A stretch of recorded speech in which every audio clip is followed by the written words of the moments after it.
اس گفتگو اسٹیبلشمنٹ سے بھی ہونی چاہیے اور پولیٹیکل پارٹیز کے ساتھ بھی ہونی چاہیے.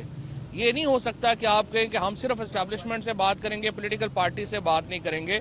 جو بھی اس طرح کی انگیجمنٹ ہوگی اس سے ڈیل کا تاثر جاتا ہے کہ آپ ڈیل کرنا چاہتے ہیں. یہ مناسب میرا خیال ہے بات نہیں ہے, الفاظی مناسب نہیں ہے. سیاسی جماعتوں کو اس بڑے ڈائلاگ میں, گرینڈ ڈائلاگ میں ڈالنا پڑے گا.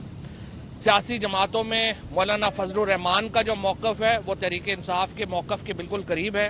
محمود اچکزئی صاحب کا, اختر مینگل صاحب کا, حتیٰ کہ پیر پگاڑا صاحب کا, ان لوگوں کے ساتھ پہلے بات چیت کریں اور پھر اس کے بعد پیپلز پارٹی اور نون لیگ کے ساتھ اور اسٹیبلشمنٹ کے ساتھ ایک نکاتی ایجنڈے پر کہ پاکستان میں آئین کو بحال کیا جائے, بات چیت ہونی چاہیے, انگیجمنٹ ہونی چاہیے.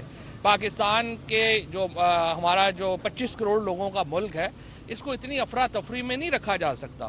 اس کے ڈائلاگ ہی کرنا ہے, ٹیمپریچرز کو نیچے ہی لانا ہے اور اس کے اوپر جو تمام فریقین ہیں, چاہے وہ نواز شریف ہوں یا مولانا فضل الرحمان ہوں, آصف زرداری ہوں یا اختر مینگل ہوں, اور یا یہ جو سارے لوگ ہوں, ان کے ساتھ پاکستان تحریک انصاف کو بہرحال بیٹھنا پڑے گا. اسٹیبلشمنٹ جو اپنے جو معاملات ہیں وہ حکومت کے ذریعے کرنا چاہتی ہے, حکومت کے ذریعے کر دے. کیونکہ دیکھیں نا, ایک ڈیفیکٹو پوزیشن ہے, ایک ڈیجورے پوزیشن ہے.